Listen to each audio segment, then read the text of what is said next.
A frozen wasteland, haunted by the undead and the dying. What is there to do but survive through the graveyard of horrors and a garden of bones?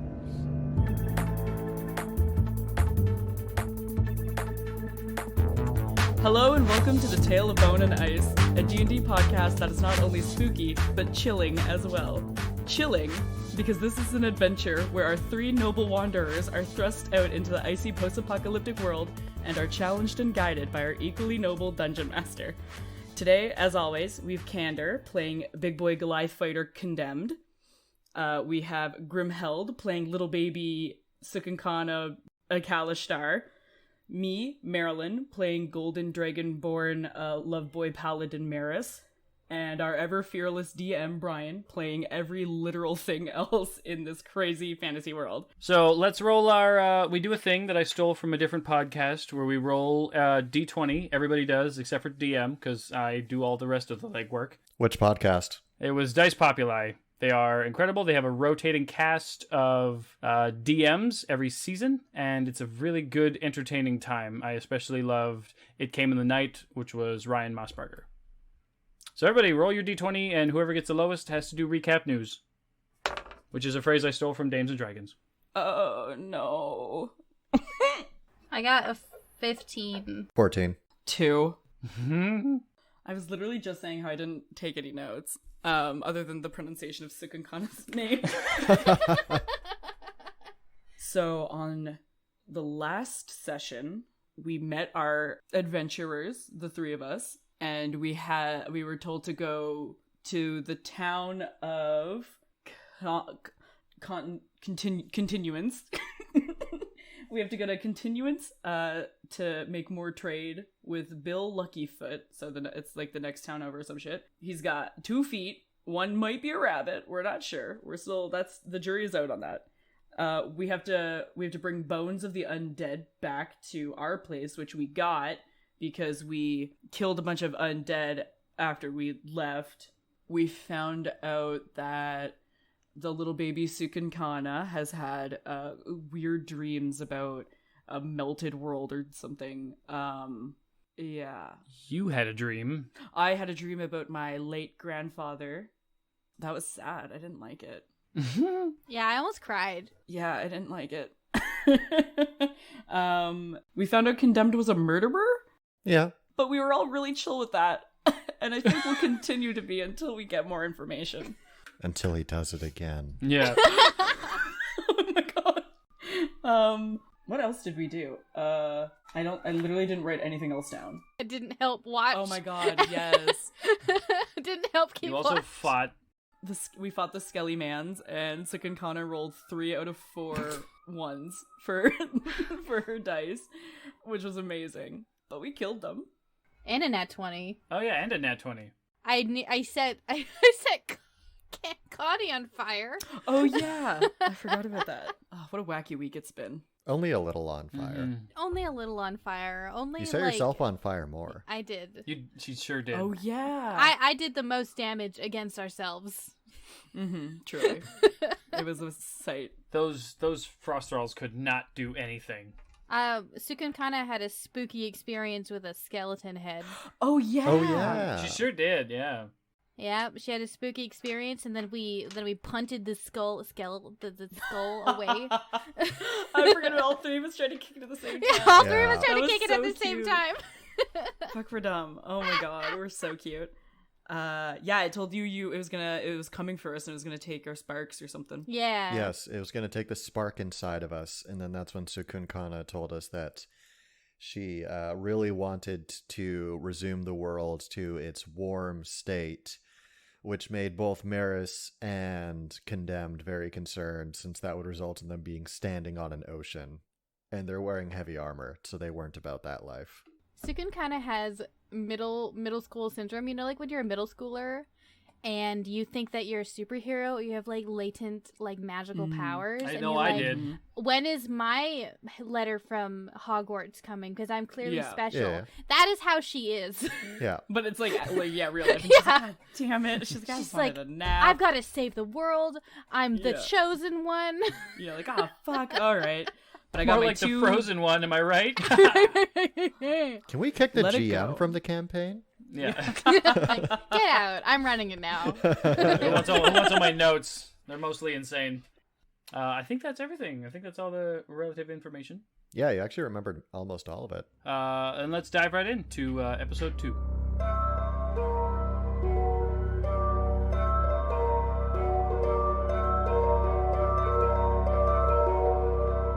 The three of you awaken after your rest, after your night of fighting frost skeletons who are wandering the wastelands.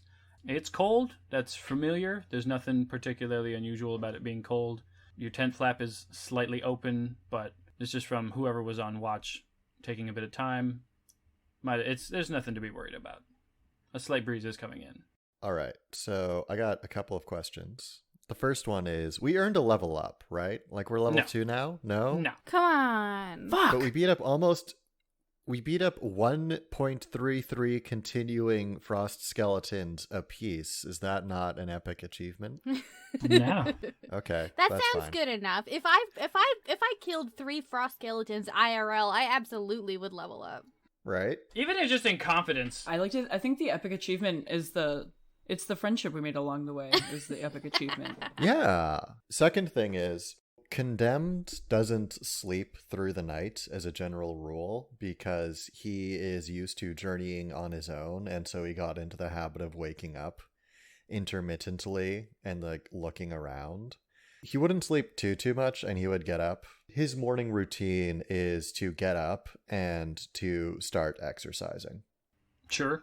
He gets up early. The sun-up jock. Hit us with some of the exercises outside that you're doing. Assuming that you're doing them outside. Yes, definitely outside. So he's got to like kind of very carefully crawl out because this tent was probably not made for Goliaths. So he's got to like kind of so he's got to be careful not to like rip anything as he leaves. Oh my god. Your little feet poke out of the flap as you sleep because it's too big. Okay, so it's actually, as he was doing this, like he had to very specifically curl himself so that like your guy's feet was probably like propped up against like his calves because he had to like curl inside of the tent almost. Like an Just like L croissant. shape, like Yeah. backwards. That sounds horrible. In that case, can you do me a stealth check just to make sure? Like, you don't want to wake anybody? Is that also part of the... Yeah, I mean generally. Okay. So stealth check, and I believe you're wearing medium armor, so disadvantage. Yep, disadvantage. All right, it's easy to calculate because I get a +0. All right. 12. Okay, so that's fine enough. They don't wake up. They're at least one of them is a very heavy sleeper. Yeah, fucking nothing's waking her up. All right, so I get up and my exercise routine is, well, first off, are there any like heavy rocks around, DM? Currently, there are not heavy rocks. There is a few shards of ice around, and those are they might work for what you're looking for. Rocks are not super common. Oh, right. Okay, fair enough. I'm looking for something that is the equivalent of a boulder that's a few hundred pounds, ideally, but probably not. I don't think you'd find one of those around where you're at. Okay, that's fair. In that case, he's just going to like have his pack and his equipment like above his head, and he's going to do some squats because he don't skip leg day. All right, you can do an athletics check for that if you like. Yeah, sure. Let's do red for this one. That was a mistake. That was a total of 8 because I rolled a 2. Okay. Maybe you should skip leg day. Woof. This is why you don't. As you lift up your pack to do the squats that you are pretty normally accustomed with, you do the first squat down and you stand up, and it's a bit more work that you normally are used to because you're out and you're protecting people instead of traveling by yourself. There's a bit of added stress upon your mental psyche that's affecting your physical body. And you go down for the second one, and you can't quite get back up, so you're just holding it above your head. And do you eventually realize, like, I gotta put it down, or do you just keep trying to go for it in spite of your anxiety and your extreme tiredness at this point. Well, I feel like this would be more of a mental thing because it's not like this would be this would normally be a lifting thing, right? Like Condemned's carrying capacity is It's like insane. a ritual thing. Yeah. So Condemned's just gonna try and like push past it essentially. Do like a wisdom save. Well, I'm definitely not going to use red for this one because it screwed me before. All right, that is an 11. Yeah, you're able to push past it to get to the point where you can continue to lift more. If you'd gotten lower, I imagine it'd be a lot harder. But you're able to break past the mental barrier of worry about the people that you're with, and you're able to continue on your basic ritual. Right. I'm just remembering the last time that I was in charge of a caravan, and then some like ice thralls got into the camp, and then like there was fucking blood everywhere, and we couldn't find most of the halfling. It wasn't much of him to begin with, but there was even less by the time they were done with him. That's what he said, but nobody laughed. Yeah. So you're able to push past the mental barrier, and you're able to get back up. Oh, the second one up. And then you just keep going back on your way. And then just like arm stuff. So by the time I imagine Meris gets up anyway, he's probably on to the arm stuff. Because of his insane strength, he does like handstand push-ups in order for body weight stuff to actually be enough for him, even with his body weight. He's got to do the handstand push-ups. Chadzilla over here. Okay, but I don't know if you've ever done a handstand, but like your face gets red. But he's like a dark gray, so his face just gets like a purple black almost as he's doing this, and it is not a good look. It just looks bruised as fuck. Yeah. Looks like he's held his breath for too long. Who could have all the circulation to your head? Maris, I imagine you'd be the next to wake up. Mm-hmm. You wake up and you look around, and there's clearly a huge body missing. He must be outside. Yeah, I'm just gonna kind of crack my shoulders and rub the sleep out of my eyes, and I'm just gonna go outside, open the flap, and I'm gonna see this purple-faced, upside-down monster of a person. Good morning. Hey, how you doing? What are you doing? Push-ups. Oh, Why? How do you get your strength? not upside down generally, but I mean, I can give, maybe I'll give that a try. Oh, you're gonna try? I'm gonna do that. I'm gonna do that. Really works the core. Not that you need it. Oh, yeah. All right. So for Meris, I think first it would be an acrobatics check to try to do the handstand. I'm not dexterous. Oh, no. I got another 2. You know, have you ever tried to do a handstand yourself, or like even like a cartwheel? Yeah, I can't do either in real life. Yeah.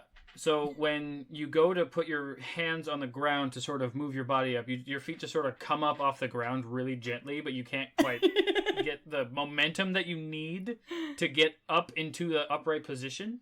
Yeah, like when a toddler just is sort like of learning to walk.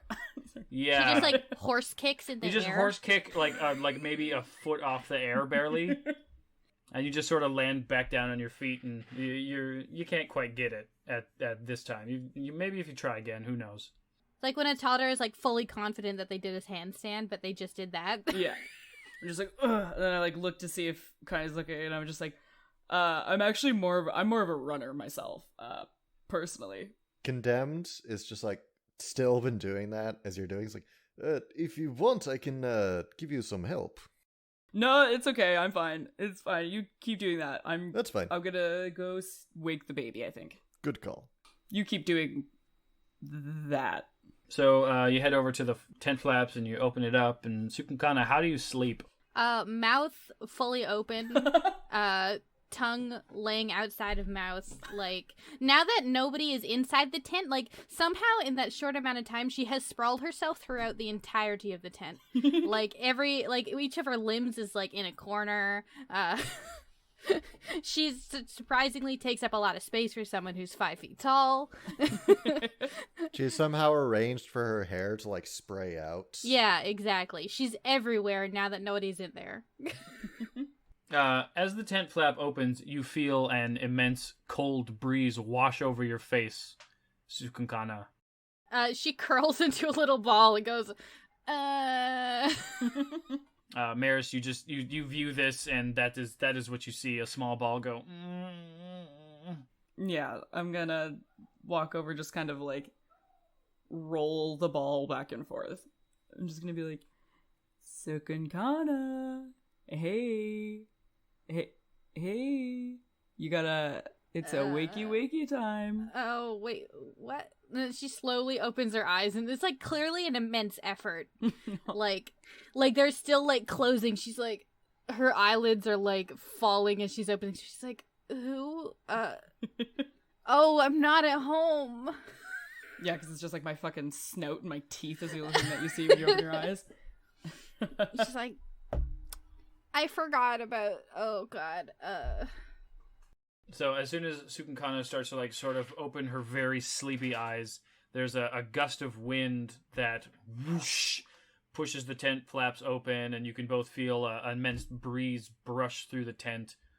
Connie, you can feel it as well. It sort of takes you off balance with your handstand, and do you want to maintain it or do you want to go down? If I feel like there might be something weird going on, I'm gonna kind of roll to my feet. It's just you're on a vast open area, so occasionally there will just be gusts of wind that will occur. This is not unusual. Oh, in that case, I'm just gonna keep going. Okay, well then I'm gonna need a deck save. Of course you are. Cukunkana, while it's happening, is gonna scramble to get dressed because of the cold. 13? 13. You sort of like walk yourself a little bit with the breeze, but you're able to stay standing in your handstand. Cukunkana getting dressed. Yeah, which is basically just putting on all of her layers, because like she was already clothed, of course, but she's like putting on all of her outerwear, puts on her little mask to cover her little nose, and like pretty quickly, because she's like in adventuring mode. She's like, we gotta get on that road. Yep. And then she steps out of the tent. So Cukunkana hasn't been adventuring, right? Before. No, never. So I'm curious, is there a point where she got this mode? Is there a backstory to this mode? It's like the imagined version. It's like a child on a field trip. They're like, oh my god, we're going to Disneyland today. I gotta wake up at 6 a.m. and like punch my parents until they wake up. You know what I mean? Yeah. Except she doesn't wake up first, you know? Christmas mode, got it. Yeah. Yeah, she's in Christmas mode. She's just excited. And the first thing she sees is this blueberry-faced fucking Goliath. You good there, bud? Yes! Great. Awesome. That is really, like, wow, you've got lots of muscle. Wow. Good job. He's still going at this point. She gives him a thumbs up. Is someone gonna break down the tent, or are they gonna? Yeah, I'll start packing it up. I'll assist them. Oh, I was gonna ask you how much longer you're gonna keep doing that for, but yeah, we can all do this. Are we gonna have breakfast? I would imagine we gotta fuel up. Gotta carb up. You guys have rations, and you also have Cukunkana, who can create little berries. I can do what? You can do good berry. I don't have that spell on me. So you're gonna eat rations. Yeah, also, I feel like it'd be a waste of a spell slot. What if we get into another fight? It would be. Like, although that brings us to, because you wanted to do spells, right? yeah, so speaking of, so they sit down, Cukunkana sits down for breakfast, and she's like using Produce Flame to heat up her rations. Mm-hmm. And she's like, do you guys want me to warm your food with this magic fire that I have produced? With this flame that I've produced? We can eat while moving. Yes, certainly. Why not? Okay, I know we can eat while moving, but I had to do my morning like magic rituals, you know, like the way of the mages, you know. Was wondering, cuz okay, most of the magic stuff I do on a daily basis is like just for funsies. This isn't a just for funsies situation. Wanted some advice on what kind of magic I should prepare for the day. Because, like, usually at home I prepare something like jump. Because, like, it's a good time. But I feel like maybe I don't need jump today. So out of character, help me pick some... I don't know how to pick spells. What are your options? Condemned would have no ability to like contribute to this, but CandorCore does. Candor, please help me. You actually know how to play D&D. Nobody else does. Don't worry, Meris has got this. What do you mean nobody else does? I know how to overanalyze D&D. I have Ice Knife, Healing Word, Entangle. I don't feel like I need Detect Magic, but I have Detect Magic on. Well, Detect Magic is a ritual spell, right? So it's a ritual spell, and that is a ritual spell that you might actually... I could ritually cast Detect Magic instead of using a spell slot. Yeah, and like it's something that it takes 10 minutes, and there's a real chance that, you could have 10 minutes when you think you might need it, which is not true of all ritual spells. I would say Healing Word is always a good one because it's like the primary TPK remover. Cure Wounds, probably. You've got 5 slots, right? Yeah. Okay. I feel like Cure Wounds would be good because I don't have that yet. Yeah, well, see, the thing is that with Cure Wounds, it's good for healing in between battles, but I'm thinking that because a short rest is still 1 hour, DM, we've all got our hit dice. So for this specific long rest, I'm not sure if it's necessary. Like, I have Create and Destroy Water, so I can get rid of that one. probably. I don't think there's a lot of water, unless ice counts as water. Well, Create Water would be useful in a survival sense, is how I was thinking about it, but I can always just get it Yeah. later. We probably just lick ice. And we can just melt ice. That's true. I have Produce Flame. Fairy Fire is very good. Fairy Fire, that sounds so cute. Get that one. Fairy Fire is very good. It's got a little bit of overlap with Entangle, but Fairy Fire, they only get the 1 saving throw as opposed to Entangle. Yeah, Entangle was shockingly useful. Mm-hmm. It is a really useful spell if it gets off. Oh, yeah. Same. Gross. Fairy Fire is also good because it's like a ghetto sea invisibility. Healing Word is kind of a must, right? Cure Wounds is pretty good. Entangle, I think it's still a must. It's, as you said, shockingly good. It's very useful. Do you have like a ranged hit? I have one? Ice 'Cause Knife. You have don't- Ice Knife. My only concern is how many creatures we meet out here can be resistant to frost damage. Yeah, I know. It's like I didn't have any other like long range ones. So, not necessarily long range, but while Cukunkana is conversing with her party members and her teams and her friends, she hears a whispering in her ear of the semi-familiar voice that she has grown up with. It says just the word Thunderwave. Yeah, I was about to say. Okay, well we can slam Thunderwave is on pretty good. Thunderwave. So yeah, you guys are talking, then she like kind of just stares into space for a second, like not even listening. Like you guys just, she's like, and then she just whispers, Thunderwave. Which, for the record, I have been assuming and running completely wrong every time I've ever used that spell or seen that spell used in a game. Okay. I thought that it was a cube like out from your body in like all directions. Yeah. It's not. It's a cube forward from you. So like it's just a square from where you decide outwards, and it shoots enemies forwards or away from you. I didn't know that. I was just like, oh, it's like a cube centered on you. I've never used it. I've never heard of it. I don't play D&D. I don't know how to play D&D. Yeah. Yeah. Thunderwave is great in case like multiple enemies get up in your grill, and then you can just push them away and fucking book it. So Cukunkana finishes preparing her spells. She does some mysterious druidic prayers. And Eyes roll in the back of her head. yeah. You're pretty sure that she like passes out at points because like her eyes are open, but her eyeballs are doing that like REM cycle thing where they flip back and forth really fast because she's communing with what's supplying her with her druidic magic. Meris is just staring. You see both Meris and Condemned like looking at her and then like looking at each other and then looking back at her and then like, okay.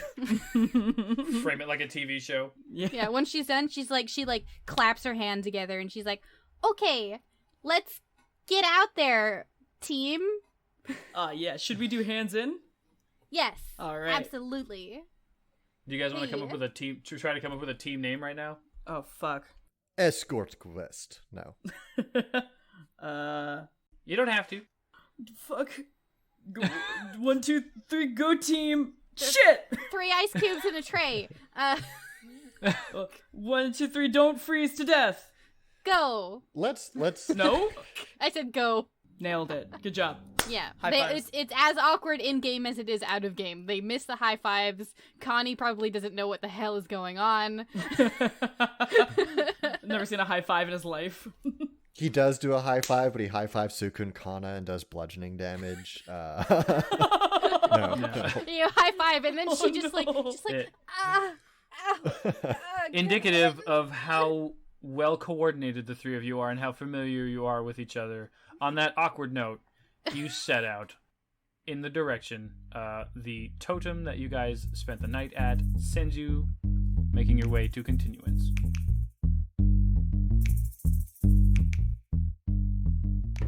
So I mentioned that I wanted to get you guys to send me a couple of things during gameplay. There'll be a few things on the way while you're walking that are going to be dangerous that you can come across. If you guys are interested, you can send me 2 different things. One thing that's good, one thing that's bad, theoretically equal or so, in danger or boon.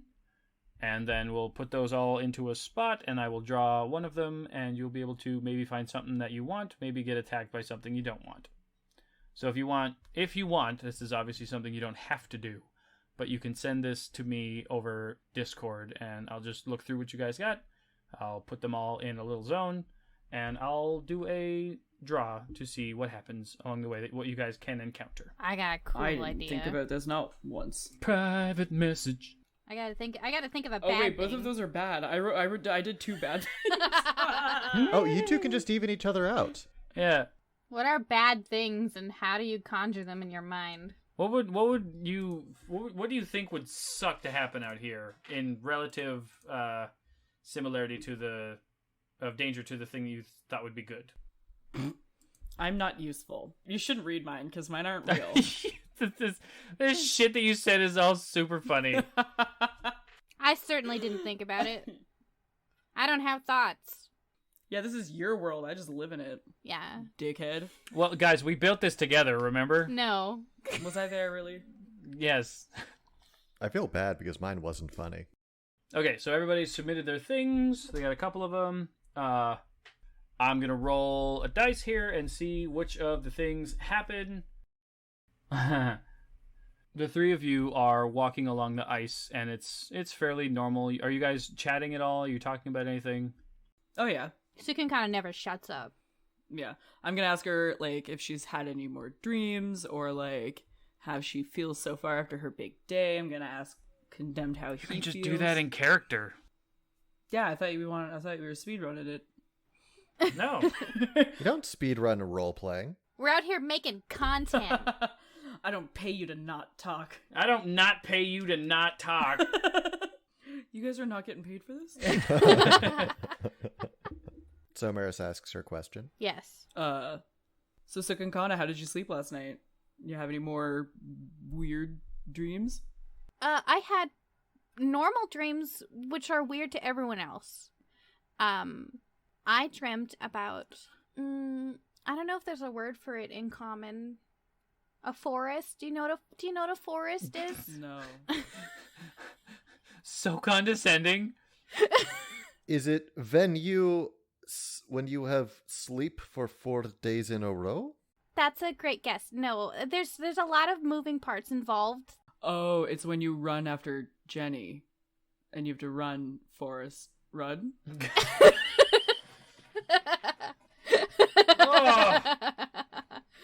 She's like, What sorts of stories do they tell in your tribe? Roll a d4 real quick. no. Oh, this is damage. Me? 4. Okay, you take 4 damage. That's 4 gonna second kill damage. her. She's fine. It's for the best. Yeah.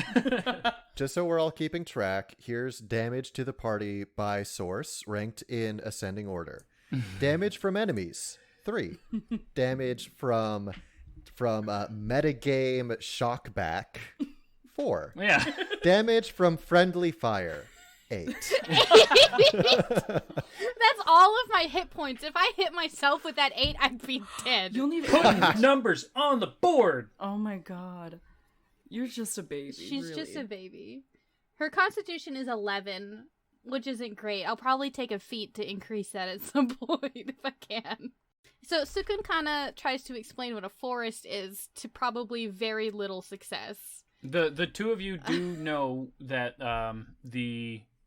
There is that frozen ship in Thrive that is made of wood. You don't necessarily have the right word for it, but you know that it's there. Okay. Okay, so she's like, you know that giant ruin that we found under the ice that's, like, shaped like this, and she, like, motions a ship? Oh, you that know? thing, yes. Yes, that's made out of something called wood. Wood. Wood, yes. It's like stone, but it's made out of a living, non-sentient organism.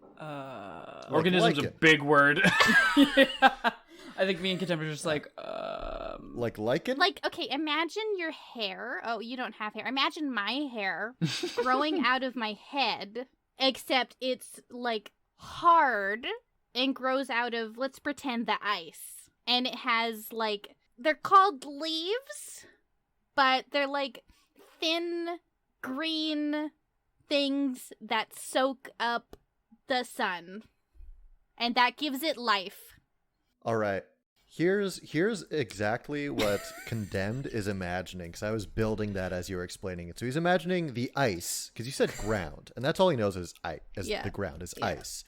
So he's imagining ice, and then just long stalks of, like, black hair growing vertically out of the ground, and then sticking outside of them, he's imagining something like green crystals or something, very wafer thin, that's, like, absorbing the light, which he can only imagine as, like, little bits of darkness around these things. With that mental image in mind, he says, that sounds awful.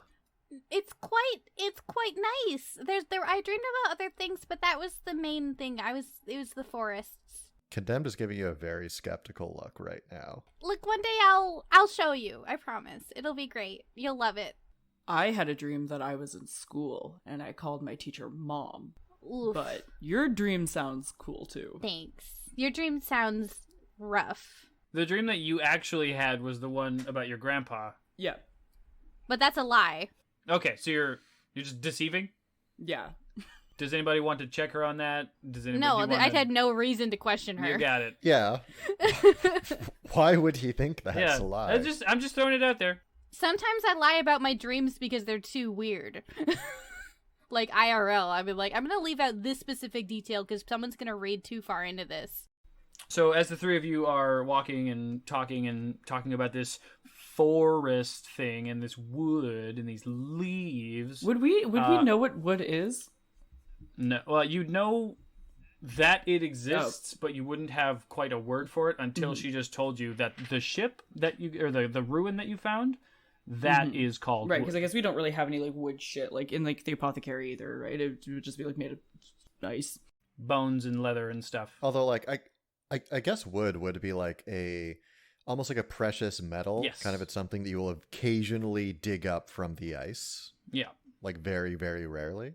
Mm-hmm. That's why Thrive is such a happening spot, because it's got the whale bones and the ship ruin. So, while the three of you are conversing and walking and talking along the way, Cukunkana, I'm sure, is keeping track of the direction that they're going, because they've now reached a point at which they don't have the former checkpoint in mind. Yeah, she's got her little cartography kit out. The three of you, I need to do a dex save from everybody. Great. As you hear a Fucking crackling noise beneath you. Oh no, I know what this is. Ooh, nat 20. Nice. Oh, fuck yeah. I got 18. 14. All three of you added in a thing about falling into a pit. Wow, we are of simple minds. I mean, that makes sense. Well, I mean, it's an ice desert. Like, what else? There was a 50% chance that you were going to fall in a pit and a 50% chance you were going to get something good. All of us were like, oh, we know what's going on because we all picked the same thing. As soon as the three of you hear this crinkling, crackling noise, you're able to get across as fast as you can. Or if you are more like Cukunkana, you're able to back up in a way that makes it so that you are not necessarily falling directly into this pit, but you are just barely escaping it on the back way, and you're going to be able to walk around. Meris, you get to the very edge of it before almost falling in. The ice cracks beneath you, and you sort of land half in the pit, half off the pit, with just your arms out, and you're slowly starting to, like, slide into the pit. As part of my nat 20, can I say that I am around Meris? Yes, you two are in the front. Cukunkana is in the back. Okay, in that case, I'm just going to, like, grab the back of Meris's armor, right? The collar, and I'm just going to, like, lift her up and over. Athletics check. Yeah, as soon as I start falling, I'm just kicking my legs. Just for the record, I have a carrying capacity of 500 pounds. Yep. You're still like wearing all your armor, and you have all your shit on you and stuff, so it's still pretty heavy. And she's got all her armor and stuff. That is true. So that brings me a total of 1 second. I've got 147.92 pounds because I bothered to weigh everything out. How much does Meris weigh? I have no idea. I didn't put a weight because I'm a lady. You're a super muscly lady and a dragonborn who's super tall, so somewhere like 220, maybe 240. I'm gonna say 260. I would think she's pretty fucking jacked. Either way, it's also like a weird like angle that you're trying to like lift someone out of a pit that they're falling into. And I am like scrambling, like I'm panic immediately. Cukunkana is also panicking immediately. And we're playing a game, so roll some dice. Athletics check. Fine. Okay, well, I got a 25 anyway. This white dice likes me. So I fall and die. It's not enough. She falls. She's dead. You've killed her. There's spikes at the bottom. And snakes. Ice snakes. Not ice snakes. This is the hardest anyone has been on a group of level 1s in history. That's not true.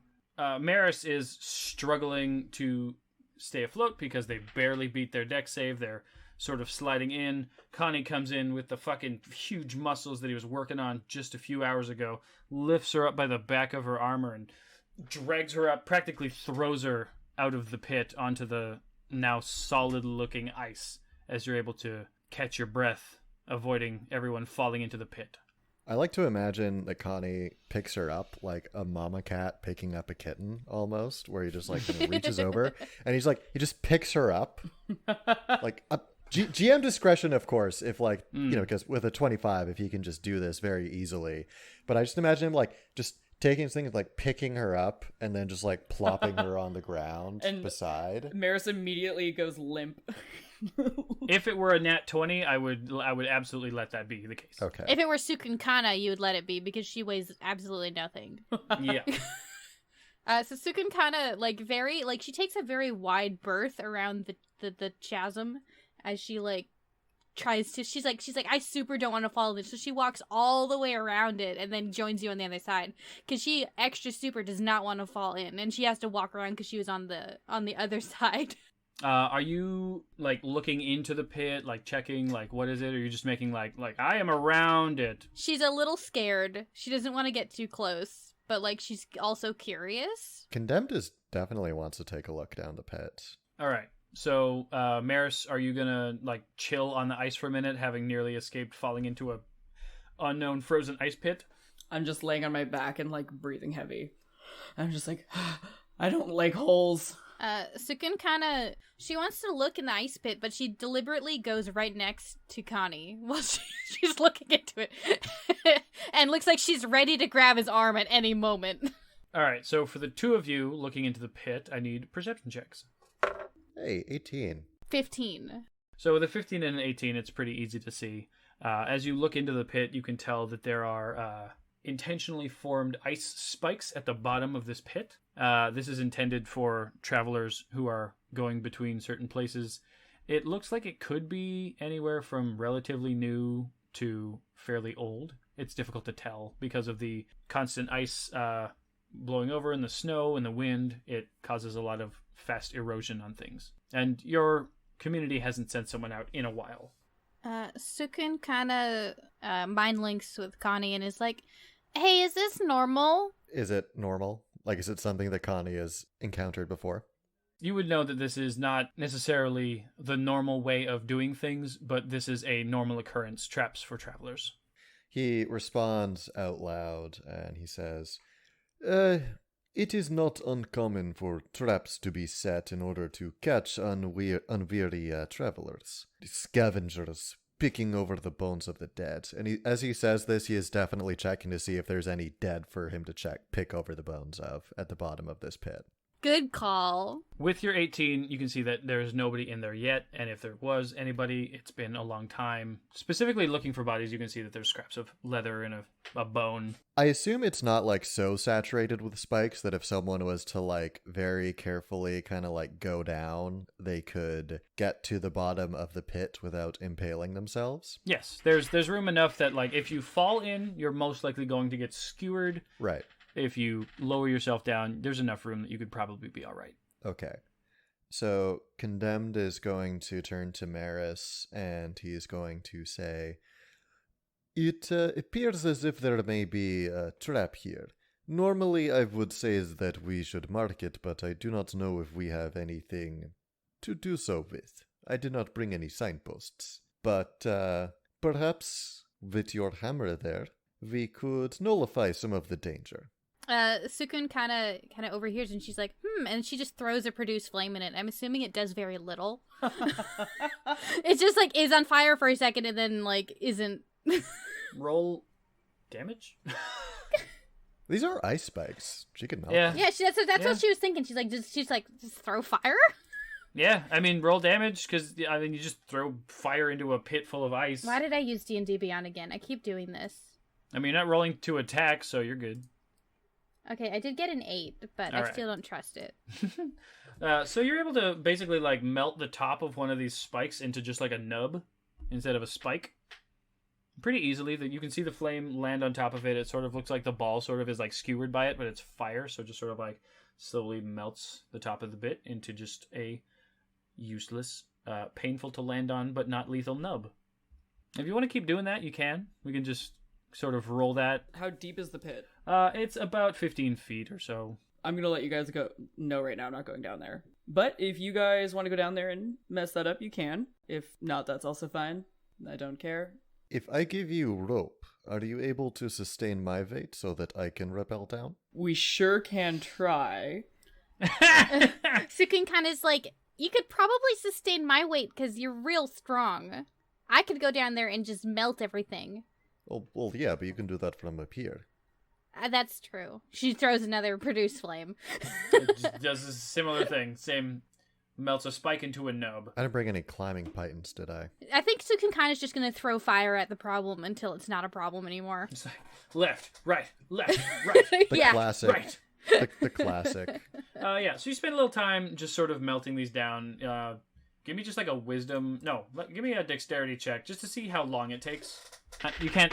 Not that you can fail at this, just how long it takes, whether or not it takes forever or if it takes pretty quick amount of time. I got 11. Okay, so it takes an average amount of time. We'll say it takes about 25 minutes to get everything to look like it'll be non-fatal to fall in. But you've already... The level of... The layer of ice that was there has already been broken, so even so, if someone were to fall in here, it wouldn't be as lethal as it was, and since it's not hidden anymore, there's much less likely chance that someone will fall in anyways.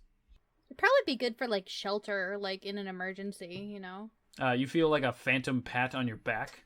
We have cleared a danger and made the road a safer place. I helped by finding Do we it. get a level up now? Yeah, level up now? No, Cukunkana feels a phantom pat on their back. I should specify. So yeah, you guys have stopped this trap from being a trap. Hell yeah. Good job, team. Sukun kind of is starting to feel less like a druid and more like a warlock as time goes on. If only there was like a nature domain warlock, that'd be sick as fuck. Yeah, that'd be cool.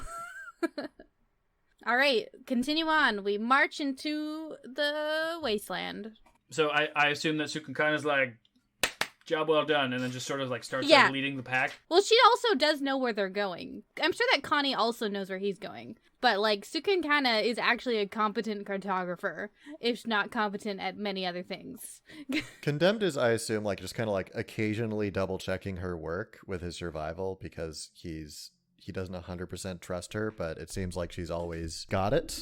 There's exactly one thing she's been good at, and it's this. Yes. It's knowing where they're going. And I'm here to cause problems. So you keep going along your way. You're wandering along the wasteland. You reach another checkpoint. It points you in another slightly different direction.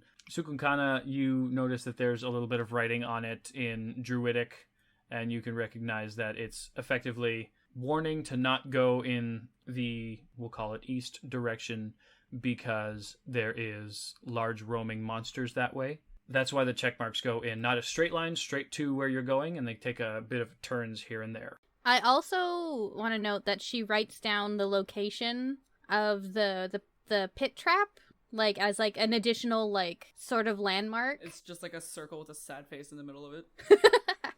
Something. Okay, yeah, so she conveys like, hey, it says don't go east because there's like big bads that way. Well, what's the other way? I forgot. There's no warning about it. Which way does it want us to go? Like, which way are we supposed to go from here? It's pointing you in a northwest sort of direction. Okay, so I think just in case we should keep an eye eastward. That makes sense. You know what I mean? So that, because they might converge with our path. So we should just keep our little peepers out. Smart. Yeah, absolutely. Condemned would like to make a perception check. Yes, everyone can. Oh, that's reasonable. A perception check eastward. Like the sign was turned recently. I got 21. Oh, that's a good point. Nice.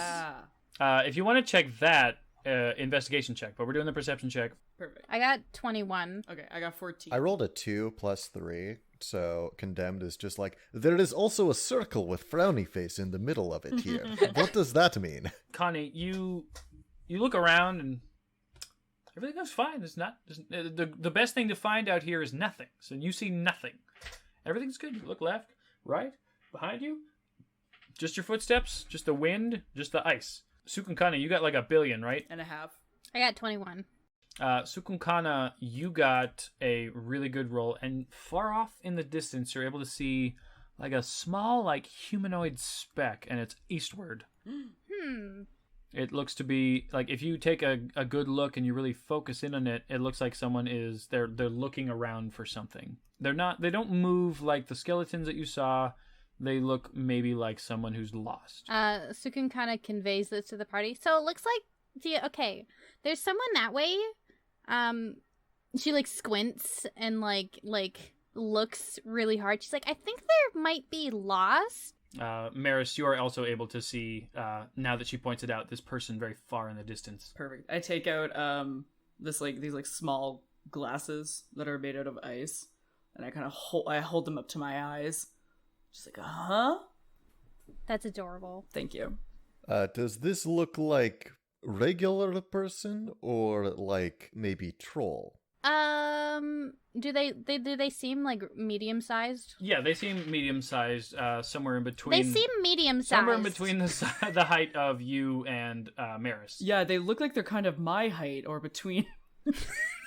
They have a bow on their body that you can see with your really good perception check. How far away are they? Yeah. I would say probably about 250 feet or so. I don't know. I asked. How many Subway sandwiches is that?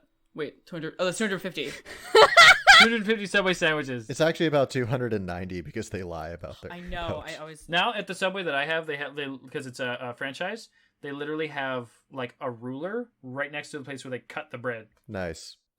Maybe we could signal them. Yes. Use your fire. Yeah, that's what I was thinking because I don't want to go over there. No. I'm gonna do that. So Sukun kind of uses produce flame, and she throws some of them in the air and like waves one around in her hand to try to get their attention. Oh, how about we let's shove you up onto Condemned's shoulders? Oh yeah, we could go on Condemned's shoulders. Yeah. Yeah, go up on his shoulders and then. Does anybody have arrows? Condemned is just going to like pick her up like on the waist, and he's just gonna like lift her up and wave her. It's shockingly easy. That's like Condemned is concerned about how easy it was. Like it weighs less than your pack probably. He's like looking and he's checking, he's seeing that she is wearing her pack, and he's like, oh no. So you sort of make like this human totem pole with a like waving fire at the top of it. Can you give me a performance check? Hell yeah. Can I get a performance at advantage, Cukunkana? Because this is crazy. Okay, I got an 18 and a 15, and my performance is +2, so I got a 20. Nice. You can see the person like sort of look over at you, and they sort of start waving their hand, and they start walking in your direction, almost jogging. They're coming. You can put me down, I think. Perfect. You should stand behind us a little bit, though, just in case they're bad. Yes. But they're probably good. She stands, like, behind the thing. A new adventuring party partner. Yay! I'm so excited. Well, So they're jogging up to you, and they look like they are exhausted. They look like they've been out for a while, and it's like Connie walked alone. He traveled alone for quite a while. Other people don't do that. So as they're running up, they put their hands up, and they take their bow and arrow, and they like take the gut rope off of it, and they just sort of like, I can't shoot with this right now, sort of like pose, and they're walking towards you, and they have their hands in the air. As soon as they get within range, so they can talk through the wind that is blowing, they say, Are you guys lost too? I'm going to make an insight check. No! Yeah, make an insight check. Hello. All right, my No. die agrees with you because I got a 6. I should do an insect check, too. An insect check. I'm going to check for insects. Yeah, insight check. Are there bugs here? Any Suku- lobster? Bugs? As a druid, I imagine Cukunkana is just constantly making insect checks, and she is always disappointed. She's she's hyper aware of the fact that there's no animals, like, constantly. I got a 10. Meris, did you do one as well? I might as well, right? You might as well play the game. Might as well. Because, like, I feel like you should always be sus of, like, strangers in the wasteland. Ooh, 16. How's that taste? Nice. Ooh. Okay, so the two of you who did not get above a 12, you can't get a bead on this person. They could be lost. Everything seems fine, but you can't get a bead on them. Meris, you're able to tell that this person is genuinely tired, and they look like they are very lost. Also, on your investigation check that you did earlier that you got a 6 on, you cannot tell if the flagpole was moved or not. The person walks up and they're like, I was looking for someone out here. They went missing recently. My name is Fang. I gave up. And you can tell that this is a woman with, she has some lichen features. She's slightly wolfish. She's got a bit of a snout, but it doesn't quite go all the way. Her ears are a little bit larger than normal. And she has like a bit of fangs coming down from her teeth. And she's tall. She's wearing, like the jackets that they wear in Game of Thrones at the wall. They're very like a coat. She's got sort of that look going on. And she's about 5'8" or so. And she's declared that her name is Fang. When you said lichen, I was like, you mean like the moss? Like, is there lichen growing on her beard? Because that'd be pretty sick. Pretty cool. Lycan. She looks like she might be part beast of sorts. Do we recognize the race at all? No. No, it's a pretty uncommon where you guys have been. For two of you, you've been in one place, and there are none people who look like this. Connie, this is like way out of your wheelhouse too. Right. Cukunkana's gonna be like, so, you came out here, like, alone to look for this person? Because that doesn't sound like a very good idea. Would not recommend. Also, she's using telepathy to do this, by the way. Stop. I won't. Whoever that is, whichever one of you that is, who is that? We both point. Don't worry, she is harmless. She is witch from our village. Yes, and witch. Okay, all right. It's not that I came out alone. It's that I am now alone. I was out with someone. We went down for the night. I woke up and they were gone. I don't know where they went. I don't know what they're doing. I can't keep looking. You know, the wastes are unforgiving. You know how it is. Yes. What brought you guys out here in the first place, if you don't mind me asking? We were just hunting for materials, but I come back more empty-handed than when I left. Do you mind if I restring my bow? It doesn't feel right to... Yeah, absolutely. Okay, all right. And she takes it and she stretches it up, gets it on there, and then she puts it back over her body. What settlement are you from? It's pretty far away. Let me look up a name real quick. Let me improvise a name real fast. Yeah, shit. It's some kind of verb. We just got to think of Yeah. a Disney movie title. I'm from Duration. Condemned still wants to help, but definitely his desire to help sank a bunch once he heard that they weren't from the city they're trying to, be on good terms with. Cukunkana says, well, I'm Cukunkana. I'm Fang. Pleasure. Yes, I know. You told me that. I'm terrible with names, so I need to make sure that you guys remember their name, because when I forget, that's on you guys now. I wrote it down, Fang. Nice. Moss. So she says, we are going to continuance. Is that nearby? It's she consults her maps. It's about another 3.5 days. That's where we're going. I don't think we can afford to make trips outside of our prescribed journey. That's okay. If I can just get to where you guys are going, then I can figure my own way out from there. I can find a caravan, or I can find someone who's willing to go outside of the community with me. There's always people who need to go out to do something. I'm sure someone's going in the direction I need to go. How long ago did your friend disappear? It was last night. They just left in the middle of the night from your tent? Well, it doesn't make sense, I know, but I can't keep looking. I'm alone. I'm lucky that I found you. Do you know how ridiculous it is? It's nearly impossible to find another person wandering the wastes like this. I am aware. It's like finding a twig in a forest. What the hell are you talking about? What's a twig? Don't ask about the forest. What the hell's a forest? I just said don't ask. Don't worry about it. I'm sorry. Just trust me. It is better not to know.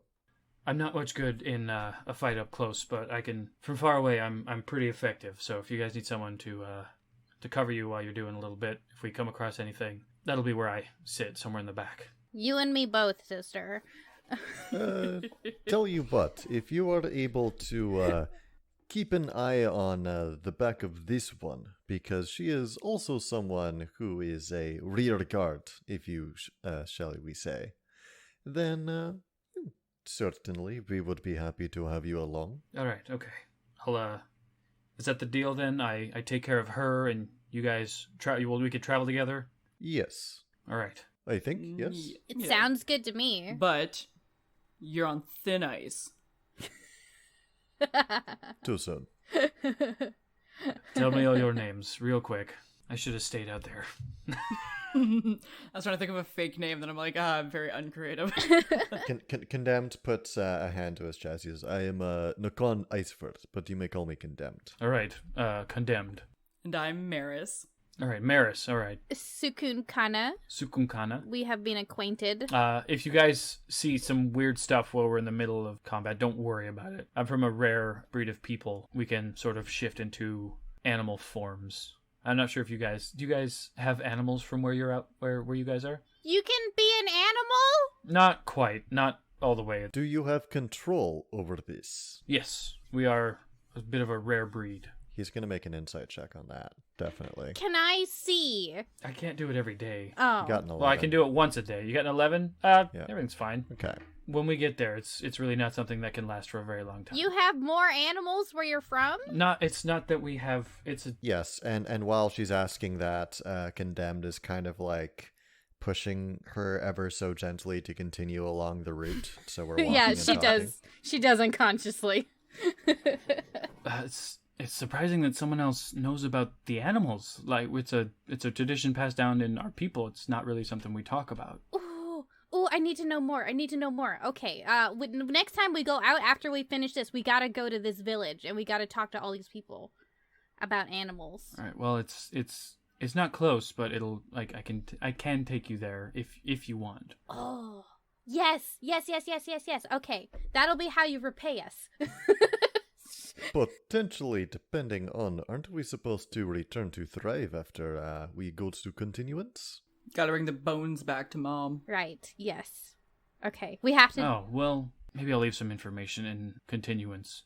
Yes. That would be appreciated. Yes. He. Oh, that means yes. Yeah, that means yes. What? He Yeah. means yes. Yeah. For all those at home who don't speak Tanaka. Yeah, for all those at home, he is yes. Waha is no. And Yahoo is Mario. Everybody playing along with language bingo. Hoo-yah, it means okay, let's go. All right. She starts walking with an increased vigor. Okay. You get an inspiration point for that because you're very interested in a thing that your character is very interested in. Yay! Cute. Cukunkana would. I don't know if she could kill someone, but she would say that she would kill someone to see an animal.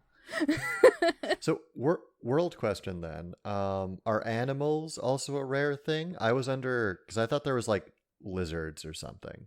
Most animals are pretty rare, but you are able to, because of where you live, you do have an abundance of one specific kind of animal. Okay. The giant lizards that we used to tow our shit. Yeah. Perfect. So that's a community of Thrive thing. That's why that's a big portion of why the community is called Thrive. You have access to a few very rare resources, whereas a lot of places are not considered doing necessarily incredible or well. That's why they are named after things that are more like duration or continuance, which is more like just base survival. Okay. So there's not like ice wolves running around here. Maybe. Okay.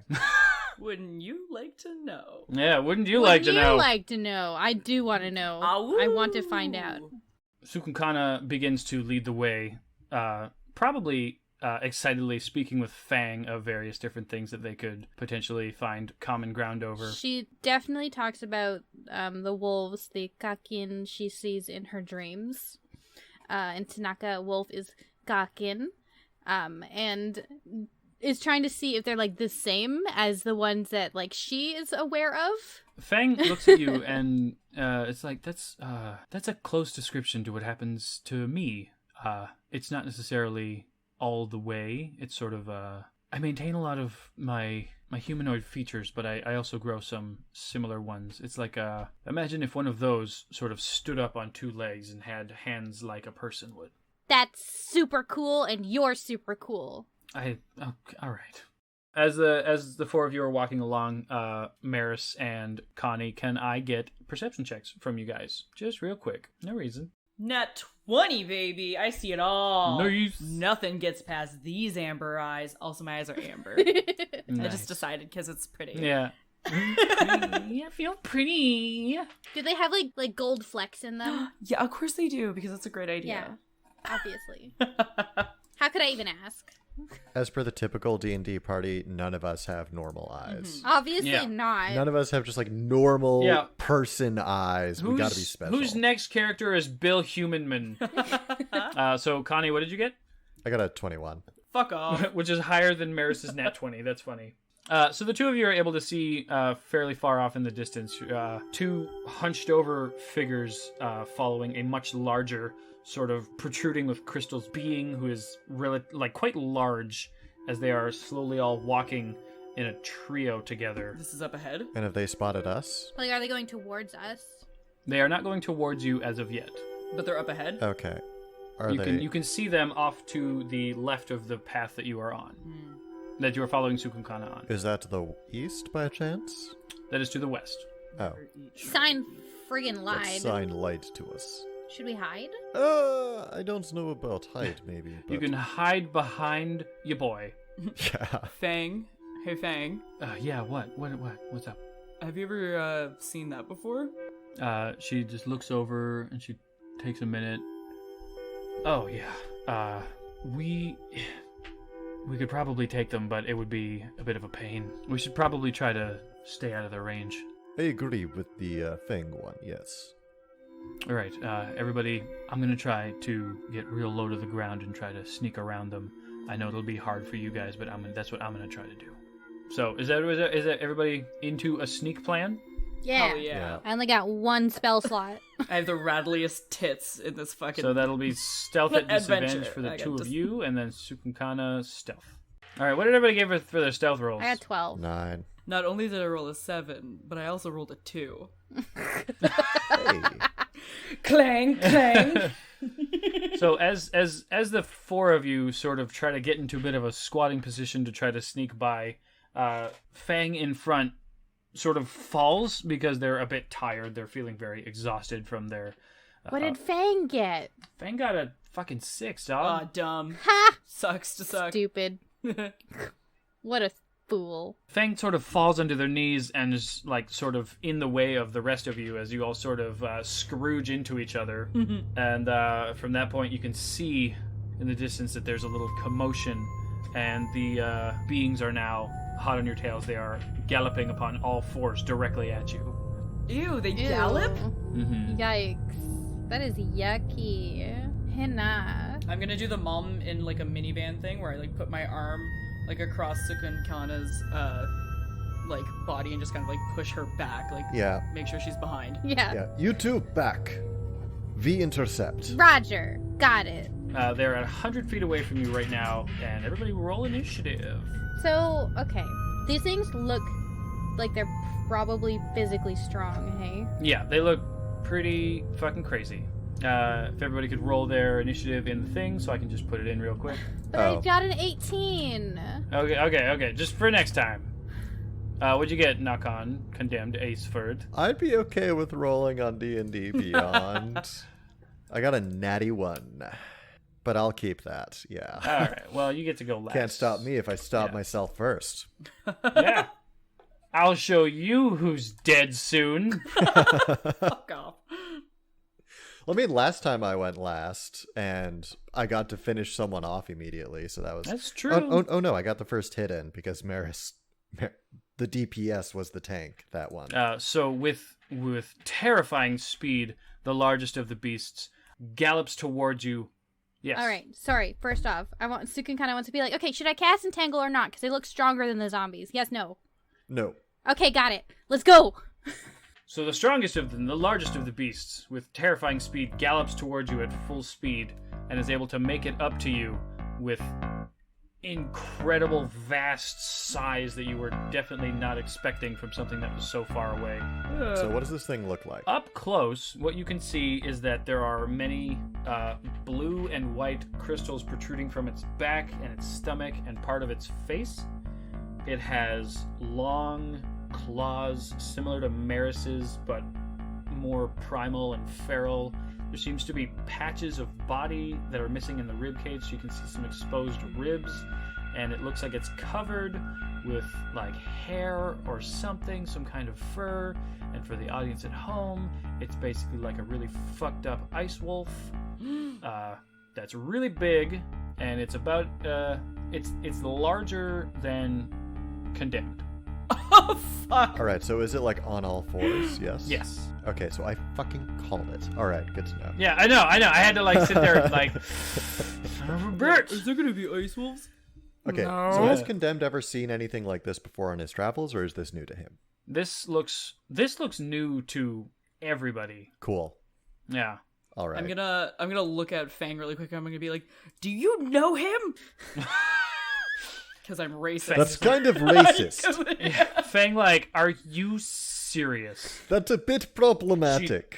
Draws her bow and just points it at one of the other ones that's farther away. And since it used its action to get all the way up to the zone at which you guys are at, it can't do anything else. Another one comes up and it's just galloping right behind it. It's very close. It's not quite as fast because it's not quite as large, but it's still quite close to everybody else. Meris, you have a big-ass crystalline beast that is about to fucking go ham bananas on you. Fuck yeah. Okay.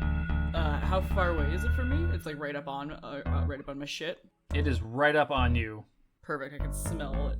Obviously, maul in fucking hand. I want to try to swing it to where that kind of like open part in the ribs is. If there's like kind of like a hole, and I want to like I would just want to fucking smack my maul into that open hole, and then try to like pull it and try to see if I can crack a couple more ribs just to kind of like fuck up its like chest. Hell yeah, roll attack.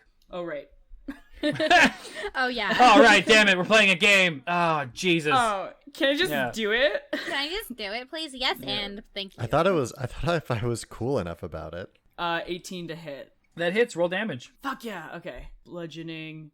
That's that. That's gonna be 11 points of damage. Nice. Yeah. So as you take your what the fuck is the thing Maul. that you just described? The maul. You take your maul out, and as you described, you swing it with such like aggressive vigor that practically the momentum that it gathered running up to you is involved in the trajectory of your swing.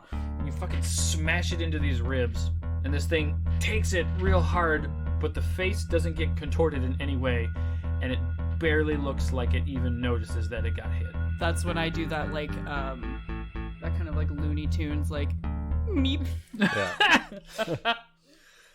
Question about the positioning before Meris ends her turn. Yes. So right now I think it's me and Meris, and I know that Cukunkana was pushed back a little bit. So is she like just kind of in the just behind us, in the row behind us? About 15 feet, 10 feet.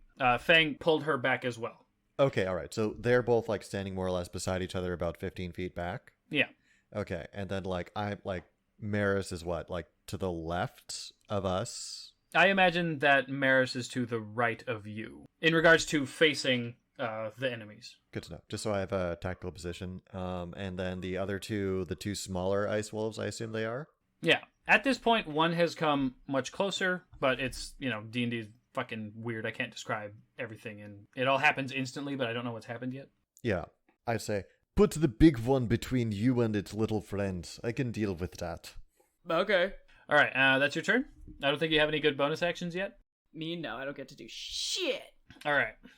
Cukunkana. 'Tis I. What do, ham dog? Shocking to everyone, I'm going to use Produce Flame. Connie starts sweating. rubs his shoulder. So hot. Yeah. She mutters Akin Kuku, which means fire in Tanaka. As she puts out her hand, Akin Kuku, and she throws the fireball at the closest guy, which I think is the one that's attacking Meris. Nice. Yeah. Let's roll a dice, I guess. Because I can't just do it, apparently. Yeah. Yeah, when did they change the rules? Guess who got a natural 20? Yes! Book 'em The up! natties continue. My next one's gonna be a 1. Yeah. All right, roll damage. Yeah, you're only allowed to roll 1s and 20s. I'm only allowed to roll 1s and 20s. Yeah. Oh, and for the record, I was keeping track when I was re-listening last time, and you rolled a grand total of 7 times in that last session, and 4 of them were either nat 1s or nat 20s. Incredible. That is fantastic. So I rolled a 6, so that's doubled. So I get 12 damage. Yes. Oh no, sorry, 5. Oh, I rolled 5 of them were nat 1s or nat 20s. 5 You of rolled 4 nat 1s. You rolled a nat 1 on the persuasion check on your mother, then 2 nat 1s in combat, and 1 nat 1 on your wisdom saving throw against the skull. and then a nat 20. And then a nat Yeah. 20. That was a charisma saving throw. Yeah. Okay, so you did 6 damage? Yeah. Well, yeah, 6 times 2, right? So 12 So damage. it'd be Okay. 12. Yeah. So you take this ball of fire that seems to be extra concentrated. You feel it within you, the need to put these beasts out of their misery. You're not totally sure why, but they seem familiar, and you need to end the suffering that they seem to be in. And you fucking huck this thing like a goddamn fastball, just whoosh! Yeah, Meris can feel the fire.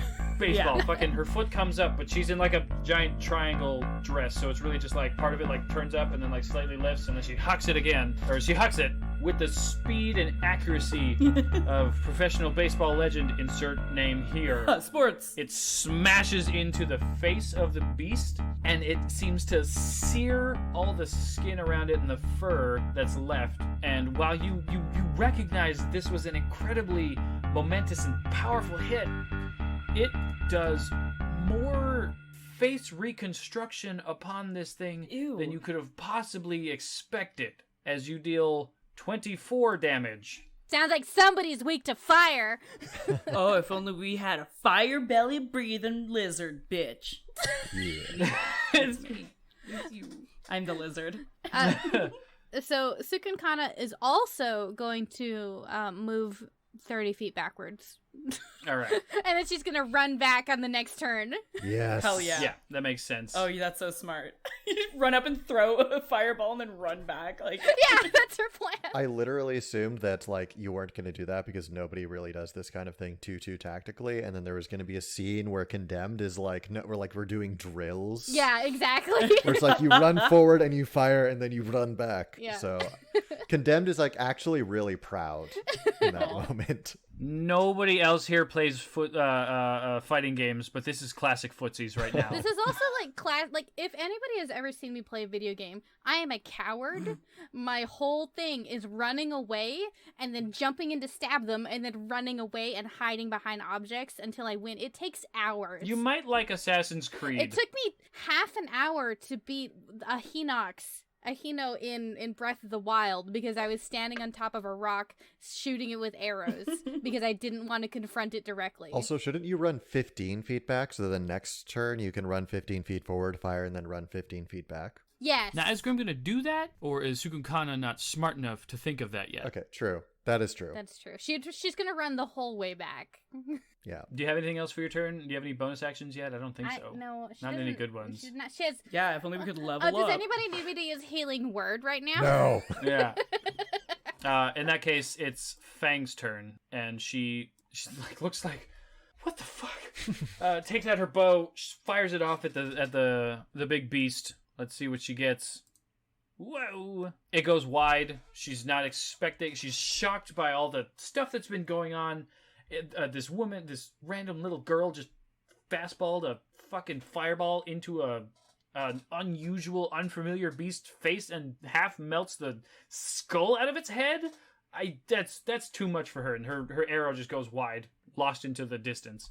Next up, it's the last wolf's turn. He makes his way as fast as he can into the fray as well.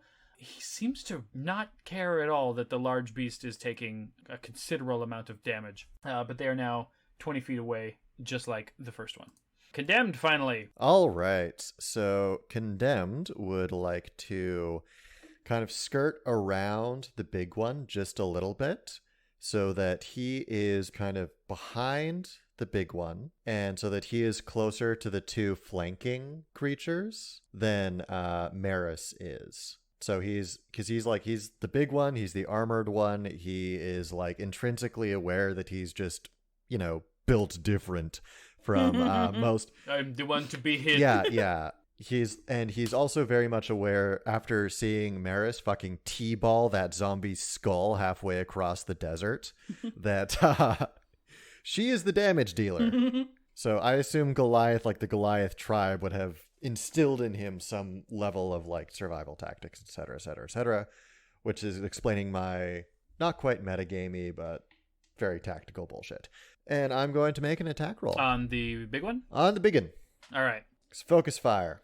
That was definitely taught. I've been sort of like humming and hawing back and forth about this on whether or not we'll do like flanking or not, and I think we're gonna go with yes. Okay. If you guys are into that. I don't know what anything means. I don't give a fuck. Flanking is like in a 15-foot line you go friend, enemy, friend. The two friends would have advantage on attacking the thing in the middle. Because we're sandwiched, where it's our Oreo cream. Yeah. Yes. We get advantage if we Oreo cream a thing. Got you. I am usually against introducing mechanics like, because they did take out flanking from 3.5 when they made the transition into 5th edition. Yeah, it's an optional rule. And because advantage is more powerful than the whatever it is +2. So I'm lightly on the side against. Of course, I am also going to admit that, aware of the fact those two are going to start flanking me in a second, I am slightly biased in that area. But, yeah, it's a double-edged sword. It is a double-edged sword, and one that I would prefer not to. But if the others are into it, then I'll go with a group. I feel like as a caster, it's never gonna come up for me. I'm never gonna be at the advantage of using flanking. So I don't have flanking in my game because it's just one more thing I gotta remember, and I don't remember anything. Well, Brian, how do you feel if we say no? You can tell us no. This is your rule. It's fine either way. I just wanted to add, because you guys are very much in the, specifically Connie, it's very much in the benefit of the playstyle of manipulating the battlefield. Yes, that is true, but... And I know you like that shit, so it's a little mini game for you. I am not ever aware of anything at all. I just go in and punch. That's fair. No, that is definitely something, but also because a lot of Connie's stuff is kind of based around creating advantage in some other ways, like by using shoves or by using restraint or by using like this, that, or the other thing. So I've already got that on gameplay. And also because my main idea is basically finding different ways to make sure that all of the people are specifically surrounding my character. And I'm like, oh, okay, so now my character is just based around everybody getting advantage on him. Yeah, everybody getting advantage. Yeah, that changes the whole like idea behind your character. To a certain degree. Like I could go against it, like, or not go against it, but I could like try and compensate for that, and that would also be part of the little mini game. But it would be something where it's like, yeah, it's definitely something where I'm weighing in terms of whether or not I want to do it or not. How about we just do it when it's good for us, but not for the bad boys? Yeah, only when it's good for us. I think that's a no. I think we're too divided on it. Okay. All right. In that case, you get a regular attack. All right, so after Meris blasted that thing in the fucking ribs and like halted its charge with 11 damage, and after Cukunkana did a crit double damage bullshit for like 24 damage, Condemned just like gets behind, like pulls back, gets, I assume, an 18 hits. Yes. And just like haymakers behind for 6 points of damage. Nice. Screaming all the while, I'm a tank! How would you like to do this one? Oh, really? Okay, nice. Your little haymaker. It's not the last one, but it's definitely the big one. That's You can fair. custom- Okay. You got him right in the soft spot. Okay, in that case, I'm gonna say that after Meris like bashed him back a little bit, and after Cukunkana's produce flame just kind of came in and did a bunch of like damage to the noggin. What I'd like to say then is Cukunkana, if we can make this theatrical a little bit, is going to kind of like run up just after the produce flame kind of gets in, and grabbing a part of its head that was structurally weakened when she did that. Ewy. I would like him to just like kind of grab it and just yank down. Yeah. Yeah, just grab it and then just kind of like yank down and just try and remove like a huge chunk of like its like neck and head from it. Are you trying to do this like from sort of like on your way around? Yeah, that's what I'm thinking. Like this, if this is the kill shot, then he just like kind of bash it along the way. Is it like Mortal Kombat where he pulls out his heart, but you're like pulling out his brain? Not quite. I'm more thinking like if he was like trying to like wrestle it and he was just trying to kind of like distract it and pull it down, and then if he just felt more of it just come away than he expected. Ew. Okay, yeah. You're the horror part. Nice. So as you move, you go to move around this gigantic crystalline frost beast. You grasp upon the part of the melted skull, and with the intent to simply prevent it from moving and prevent it from potentially doing damage to your friends. As you can see that it's rearing up to do so, you sort of reef its head down, and the skull sort of slides out of the skin of the body. Ew. And simply crashes to the ground as you then move to the other side of the body and stand between these two crystalline beasts and your friend Meris. Although it's completely unintended, Condemned's just gonna roll with it, and he's just gonna like mic drop. With its head. You Yeah. With the section of the head, yeah. I don't want to play with you guys anymore. You guys are gross. Gross. You guys are gooey. I hope you're looking forward to a lot more of that. So, having just witnessed this, these two beings seem to care not for what just happened as they run closer to you and Philistines. There's two more? Yeah. There's two more, yeah. Oh, I thought there was only two total. One reefs its jaws open, and you can sort of see a dark blue glow coming from its throat as it goes to bite you directly on your shoulder, as it sort of leaps up to grab onto you. Does a 21 hit? Probably. Probably. I mean, I'll double check, but I think so. So you take 8 damage. Okay, I am going to use Stone's Endurance on that as my reaction. Sure. And can I get a con save, please? Sure can. All right, so that is 13 reduction. Okay, 13 reduction. So you take your fucking stone skin is like nothing. Yeah, I'm just like it just like grips in, and I just pathetic. I say, and then watch me get a nat 1 on this con save. Love it. Oh, okay, no. 23. Damn. No, 25, sorry. Nice. You feel like the teeth remain on your shoulder for just a moment with sort of a shake from this body that's trying to pierce your Goliath skin and can't quite make it. And you feel a bit of cold seeping into your body, but you shrug it off. No problem. I really like how many of these creatures do the kind of damage I'm resistant to. I'm really enjoying that aspect of this. It stays sort of attempting to latch onto you, but it can't get purchased, and eventually you shove it off. Okay, I'm gonna just Hulk out for it, and then I'm gonna turn to Meris and say, "See? Great for the shoulders." Maris, speaking of, your turn. Oh, fuck. Okay. They're 20 feet away from you. 20 feet? Perfect. Yeah. One of them is 20 feet. Or they both are. How close together are they? They are about 10 feet away from each other. You could get to either right now if you want to. I'm just wondering if there's a way that I can cone them together into my breath weapon without hitting our big bitch boy. Like, if I could just kind of Yeah, you could conceivably manage that. They are 10 feet away from each other, and they are 20 feet away from you. You could move. You could get that. Yeah, okay. So I'm gonna, go around and try to, get them all lined up. You just see, my lips curl up. Your nose starts to smoke. Yeah, it's smoke out there. You kind of, see, up my throat. It starts to get nice and bright. And then I just, shoot, fire right out the mouth. Okay, fire. All right. What's the save? I believe it's dexterity. Dex 11. Dex 11. 11. Okay, we have one success. We have two successes, but they take half damage. But isn't that it's fire damage, right? Yeah, so they take half damage, so they take regular damage. Yeah, okay, so 2d6. 5. All right, so each of them, they recognizably feel the heat, as it were, like this is fucking Hot Ones with Sean Evans. I like how it says gold damage. Yeah. Gold damage. Oh, breath weapon brackets, gold bracket damage. Yeah. So you walk over and you oh my god. You guys remember the first Thor movie? Yeah. When the giant robot dude has the laser that comes out of their chest? Meris has sort of a similar fold from their body. They just feel it and they can just yeah. Fire just burns out of their chest, directly roasting two of these frost beasts. Not putting them down, but doing a significant amount of shock damage to them. I think her throat glow is better than yours. Cukunkana, it's your turn. Assuming that Meris had nothing else to do. Yeah, and I'm just gonna blow some smoke out of my throat and just look hot. Yeah, just sort of cough, yeah. Just a cute little puff of smoke. Yeah. And then just gonna regrip my maul for my next attack. All right. Well, Cukunkana, how far away are they from her? 50 feet. 50 feet? Oh boy. Yeah. Okay. Well, she's gonna run forward 30 feet.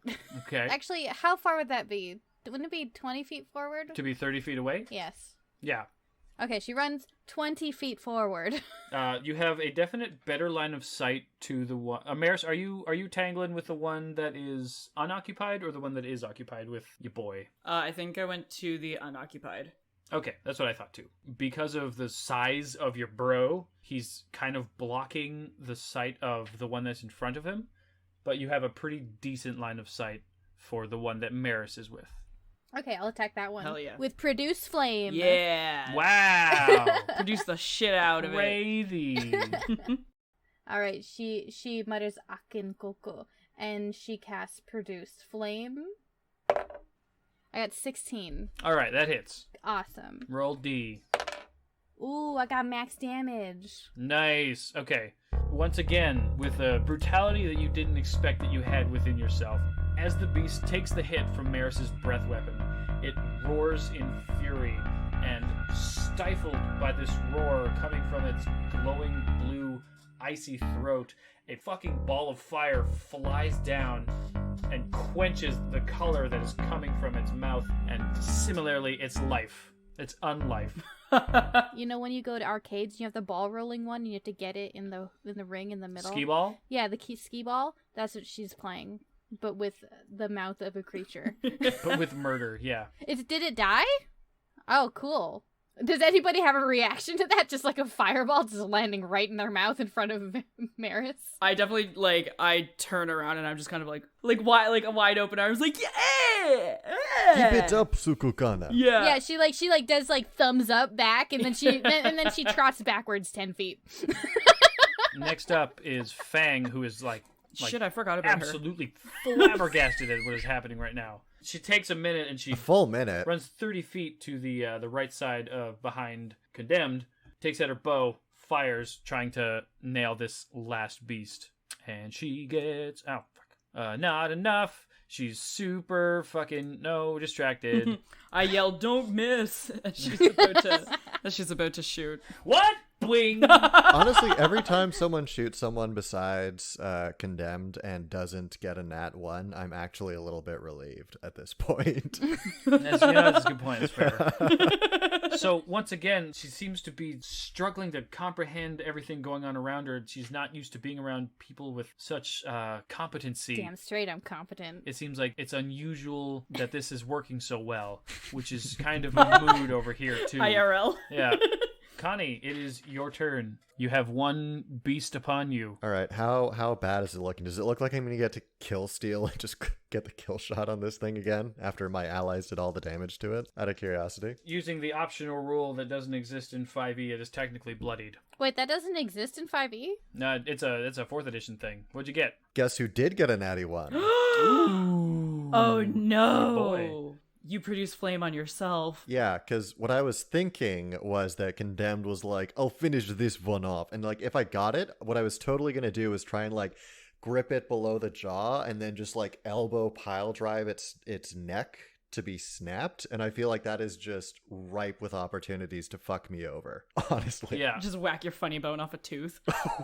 With the intent to grab it below the jaw, your hand reaches out in such a fast and intentful manner into this beast's roaring mouth, and you have these. Your arm is very large, and you're sort of using the elbow down motion at the same time. Unfortunately, the belief that you have in yourself is sort of working against you right now as you bring your elbow down upon the skull of the being that currently has your arm within its jaws. Oh no. And you sort of clench your own fucking arm with the jaws of this frost beast. Gross. Ow, that's Remember what I said in the very beginning of this when I said, can't stop me if I stop myself? Yeah. I'm just gonna roll some stuff here real quick. Don't worry about it. Oh, fuck. I suppose this thing does cold damage. You take 7 piercing damage. 7 piercing. Ooh. And do that con save that we talked about earlier. Okay. I don't like that. This isn't good. So that's 7 damage. Constitution saving throw, a total of 16. Okay. Nothing happens in regards to that, but you definitely take this piercing damage upon your arm, and it feels awful. You feel foolish and you're frustrated. Okay. I'm gonna pull my arm out. You're not able to. Fair enough. You have the teeth embedded into your forearm. Okay. It's taking the opportunity to really give you the business. That's fair. That's fair. I can't say that is incorrect. I'm going to turn around and I'm going to say, don't worry, I've got it just where I want it. It's not getting away from me this time. And I'm going to just I'm going to use my second wind to recover some hit smart. points so that I'm no longer at Good 3. call.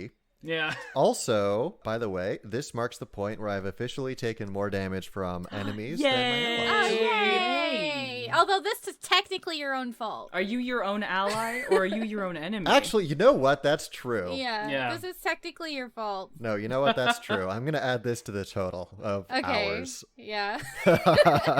So I got 5 hit points from that. I don't know why I use D&D Beyond, but okay. It's just so easy to just click a button, you know? You don't think about Yeah. it. Back in my day, we'd roll the dice manually. Back in my day, we had to use an abacus. For what? Math! Oh, for points and stuff. Gotcha. I forgot there was math involved because I use the computer. I played this game with editing and math.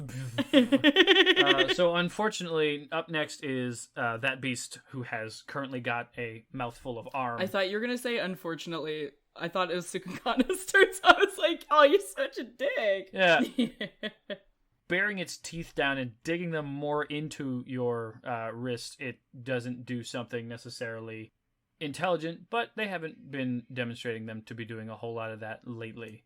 And what they're going to do is they're going to... Have you ever, like, had a dog who, like, got something in their mouth? And I know that Grim knows what I'm about to say. When they just sort of, like, fucking shake their head like crazy and just sort of like... Yeah. They're going to do that with your arm. Cool. Believe it or not, I'm going to roll with advantage. I'm honestly glad that you're rolling it all. Wow. Wow, This you thing wants didn't have me a chance. dead. You got 2 natural 20s? Didn't have Shucks, one howdy. chance. 2. It was Didn't have a nice chance. having both arms for that period Wow. of time when that was a thing. What is with Oh my the god. rolls in our game? All right, so I'm going to roll this damage, and I'm going to roll it to everyone. I was like, you can't hit me. Oh, shucks, howdy. Sounds like somebody's gonna get a healing word after this fight. Is it me? Yeah, so you take a grand total of 14 damage off of this beast bearing into your arm and shaking with the violence of one who is now, in their eyes, the pack leader. You know, that's not incorrect. Yeah. That's honestly that's correct. If anyone's the leader, it's Connie. You can feel the tendons in your arm, or they're slipping, and you can feel part of the bone is cracking, and it's incredibly uncomfortable. And unfortunately, I'm also going to need that con save still. Are you? That didn't kill him? I'm at 0. Oh no, I'm at 0. I guess right now we're just looking for massive damage. You're down? Oh, well, in that case, if you're down, Yeah, so you just see me like, I've got him right where I want him, and then you just see him like at the opposite end of where you'd expect him to be of that scene with the Hulk and Loki at the end of the first Avengers movie. you are on your knees. You can't Yeah. bear the pain. You fall unconscious. Anyway, Meris, Fuck! So I'm gonna, as a lawful neutral rules lawyer, I've got to point out, I think I do still have to make the Constitution saving throw, and if I fail it, then that just inflicts the death penalties, the death failure on me. You know what? Yes, you're right. We should play this in the hard survival way that we've determined that this game is played. Okay, and I want to point out, I said that after I rolled the con save automatically, and I got a 9. Okay. So is that a failure? It sure is. I feel like 9's pretty high, though. It should be noted that Cukunkana is screaming in the background. Now the enemies have done more damage to me than our team has collectively. So Connie, you are unconscious, so you can only feel what in your mind feels like maybe the coldest you've ever felt in that specific part of your body. The rest of you can see that his gray arm is starting to turn blue and crystalline. I have resistance. Doesn't help with a death saving throw. No. Doesn't come up yet. We'll see what happens when your turn comes around. Meris. You can't resist in hell. I'm sure you get plenty of cold resistance in hell. I'm gonna look back at Cukunkana, and I'm just gonna be like, stay back. Don't go near that thing. Do not pursue. She looks ready to run in. This is probably why you're saying that. Yeah, I'm like, no. Yeah, I'm like, we're not losing too. She's crying officially. Yeah, I'm gonna sprint up to that. I can get to that, right? I assume I'm in. Yes. Yeah. It's 20 feet away. Or no, 10 feet away. Perfect. Yeah, I'm just gonna sprint up to it as fast as I can, and just try to get it right in the snout. So hopefully I could break a tooth or two. Or wait, is it still clamped onto him? Yes. Yeah, please don't do that. Oh, okay, never mind. Never mind. I'm not gonna do that. Never mind. I'm gonna take my sword, my hammer, and I'm gonna smash his arm clean off because it's all frozen. It'd be super easy right now. I'm gonna take my maul and I'm gonna throw it and I'm gonna bite his other arm. Yeah. No, okay, I'm gonna go up and I'm gonna be like, drop him, and I'm gonna smack it in the butt. All right. Drop it. I'm just gonna smack it Yeah. in the butt. Oh, Is this man. like from behind, like you're kicking it in the butt with your maul, or is it sort of like down onto its hips? I think it's right, I'm putting it in the butt, pretty much. Okay. Fuck. That's an 8? Unfortunately, that does not do it. You consumed by the passion that you have for saving this person who you have, at the very least over this short period of time, grown to appreciate, if not care for. You take the maul and you swing it, and you just sort of whiff on the tail. The tail of the beast sort of flutters over, and some shards of crystal and ice fly off it into the distance. Imagine being Fang and watching the competence of this team nosedive immediately. Wow. Everything, but Ooh. panicking! Like Fang's been helping them. True. Yeah, fucking Fang. Next up, Cukunkana. Cukunkana is hyperventilating, and she's like, "Okay, survival first, and she says, "Akin cuckoo, akin cuckoo," and she is going to cast Produce Flame to try to attack it. And just how far away does she have to move? 10 feet forward or 20 feet forward again? Yeah, you'll have to move. I think it's 10 feet, right? 10 feet. Yeah, you'll have to move 10 feet forward. She moves 10 feet forward. This thing is now because of Connie being basically passed out with an arm up in this thing's mouth.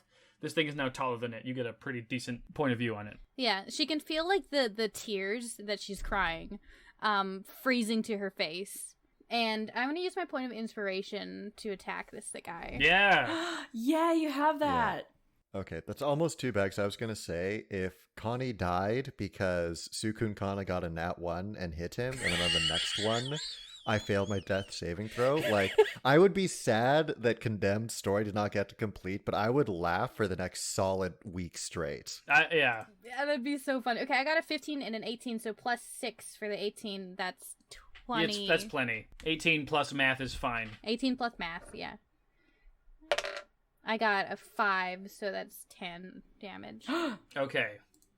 How would you like to do this? Yes! Yee. All right, so it's biting my good friend, maybe my best friend. So she's really, really upset and shaking and crying, but she takes a deep breath, Can I offer a small little thing? Yeah. You feel a guiding hand reach around yours to just offer you a little bit of assistance. Like the movie Ghost. Yes. But with arson. She just quietly says, "Hooyah," which means, "Okay, let's go." Hoo-yeah. And she throws it with more determination than she's actually shown until now. This is like the first life and death experience that she's ever had, you know? Sure, the fights before were scary, but in her mind didn't think that anyone would die, because she goes out thinking if I try hard enough, everything's gonna work out okay. She believes in the power of love and the heart of the cards, and yeah, she's got protagonist syndrome. She believes everything's going to be okay if she just goes out and tries her best, and that's not the fact of the world. So she throws it with all of her might, and it hits the ice wolf, I think in its side, I suppose. And I want to imagine that this particular Produce Flame is very spicy, habanero. and I want it to melt its way through its body. Killing it by melting into its carapace. You're able to see something that not anybody else is able to see, and as you throw it, the guiding hand that was helping you to get a good bead on this, it follows the Produce Flame, the tiny ball of Produce Flame, and as it bores into the side of the carapace of this beast, you can see that it's slowly pushing it into the middle of it. Sick. From there, the beast's jaw relaxes, Condemned's arm falls out. The beast, with an unusual amount of speed, simply immolates from within. Falls to pieces, the bones and the crystals sort of lay on the ground, some of the crystals shatter. Condemned is super unconscious. Sukun kind of runs the heck over, immediately after the danger is gone. Yeah, I'm rolling the dog, I'm rolling it as far away from him as I can. Yeah, and she's kind of panicking. She's not good in high stress situations. She's like, do I use a spell or do I use my potion or? You can hear Condemned's voice from beyond the almost grave of only. Oh, right. Give me a death save real quick. Okay, 11. So I got to pass. From beyond the almost grave, just use 1 point of lay on hands. Yeah, she's panicking. I can recover hit points on a short rest. Yeah, she does not know what she's doing. She's like, what do I do? How do I do this? What? She's freaking out. Come on, let's. I know lay on hands. She completely forgot. So are you gonna do that? Yeah, I can do that. I'll do this. All right. So I believe that we said that your lay on hands is fire based. Oh, right. So would you like to describe how that works in regards to healing Condemned from his wounds on his arm and bringing him back to the brink of consciousness? And it still hurts, right? Oh, yeah. Yeah. Fantastic. So I think it's like a... Try to be as gruesome as possible, please. Yeah. I put my hands on my chest, and then I just kind of like bring them up my throat together in front of my mouth. And then you can see a brightness there. And then, like as if I was holding like a little bit of a fire and warming my hands up, I rub them together. And then I place them on his arm where the bite was. The warmth and the heat from that and the power that's in that fire has rejuvenating properties. So you can kind of feel that starting to, like that cold and that ice and that disgustingness start to wither away, melt away a little bit. All right. How many of the hit points are you giving me? Just the one to bring me up, or? No, I'll give you 2. Oh. What a good friend. No, I'll give you 3 because I'll take 2. Thanks. Okay. Yeah. It's a good it's a good idea to keep a couple around, and then you can just use it on like dying allies. So as you like just sear and the arm like cauterizes closed, there's that thing where he just like sits bolts like straight up like, oh, that's brisk. That'll wake you up in the morning. So it'll be fun. Fang looks and she's like flabbergasted, like, I can't figure out if you guys are brilliant or idiots. Cukunkana's still crying. She goes in response. I can't understand why you brought her along. She's too emotional for the road. Hey, you don't talk bad about our baby. Did you see what she did to that giant wolf or giant creature? Yeah, she did a lot more than you did. I recognize that, but it's you out here. You had to be ruthless, Cukunkana. Like you have to find the strength within yourself a little bit more. Cukunkana glares at her and she says, I made the choice against what I wanted to kill that thing before I healed Connie. Because I knew that was the right thing to do. So I'm not wrong for having emotions if I can still make the right choice. I can't agree. Condemned is going to bring up his arm and he's going to point to it where it's still like kind of like bleeding, but it's cauterized. And he's going, you are right that she is too emotional for this work. Now, but look, my arm was wounded. It will scar. It will be harder than it was before. But it could not get to that point without being wounded first. Cukunkana has been wounded. She will be harder after this. Give her time. Well, I can't disagree with that. Cukunkana sticks her tongue out at Fang. Even though like his inspiring message was just like, don't worry, she'll die inside like the rest of us soon. No. She's got to get a good dose of trauma and then she'll be all right. Yeah. That's his very not toxic prescription. I don't want to, slow us down or anything, but if we could take like a nap. Yes. We could take Just, short like, bursts. if we could take an hour, I'd appreciate it. I always want to take a nap. Yeah, all right. We should get away from here and then maybe to the next checkpoint, and then we should sit down. Cukunkana wants to get one of the wolf skulls. Sure. There's one that's Oh. not destroyed. Actually, She good point. She wants to get one, and she's gonna use produce flame to like melt off all the flesh and ice. Make it clean. As you do this, you take your produce flame out and you sort of run it over the skull and try to clean it off as best you can. And in a new sensation that you are definitely not familiar with, the skin of this beast is bubbling and rippling and eventually melting off, and the smell of the burning fur is unforgettable, and it's ingrained into your memory for probably the rest of time, considering that this appears to be describably older than time, but somehow kept mobile. Ugh, describably icky, nasty. Yeah. She kind of holds it up and she kind of looks at it because did it kind of resemble the wolves in her dreams? Yes, it very much did. Yeah, and so she kind of holds it, and she's actually going to do something that's probably going to gross everyone out. She's going to give it a little smooch. Yeah, she's too emotional for this. I don't know, actually. Maybe we should send her home. I think you're right, Fang. I'm so sorry. I'm also really sorry about the racist thing I said earlier. Yeah, that was still not cool. We all have a lot of growing to do. Yeah. So you take the skull and you bring it to your lips, and do you close your eyes? Is this fairly like... Yeah, she kind of just like says internally like a prayer for it. Mhm. And she's just like, I hope you moved on, and I hope that it's better where you are.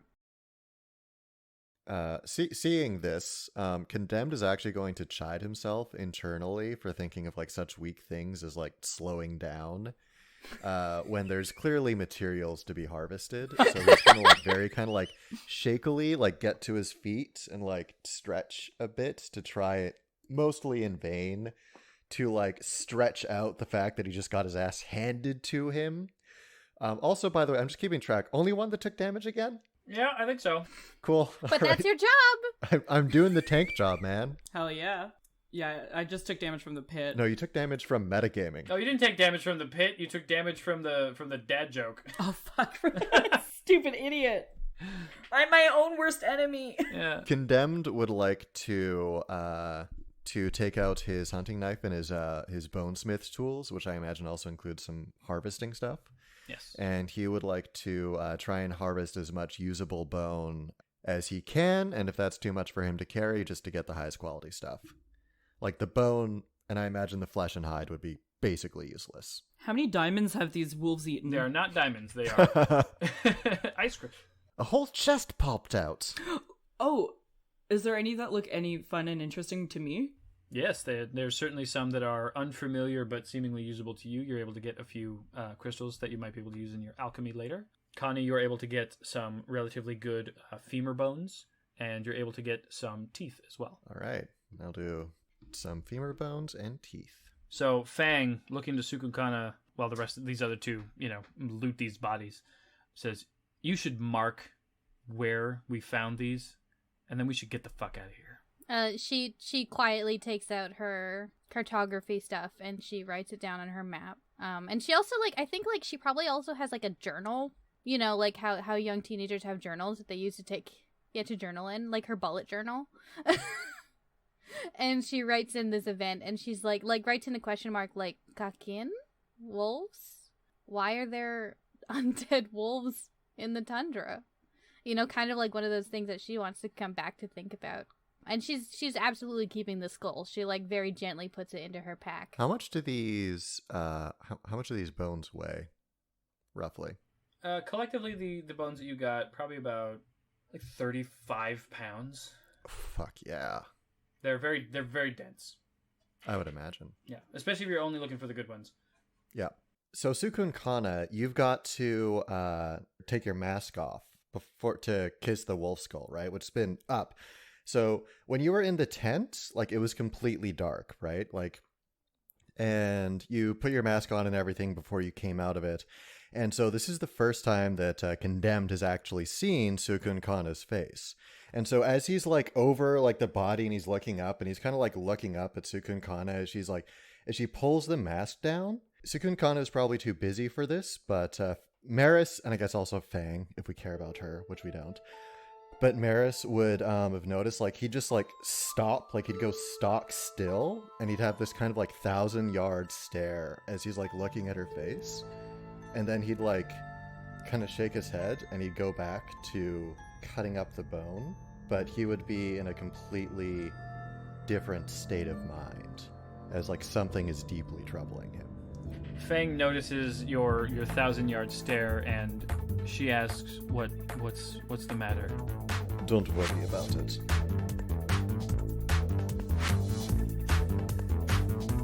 Thank you, everyone, for listening to episode 2 of Tales of Bone and Ice, starring Grim as Cukunkana, Marilyn as Meris Terraset, Candor as Condemned, and myself, Brian Sherwood, as the DM. Editing and music done by Chelsea Love. As it stands right now, we have our first 3 episodes out right now, and we are intending, permitting, to upload 2 episodes a month. If you like the show, tweet at us on our Twitter, @BonePod, using the hashtag BonePod. and we might use your name or a name you suggest as a character on the show.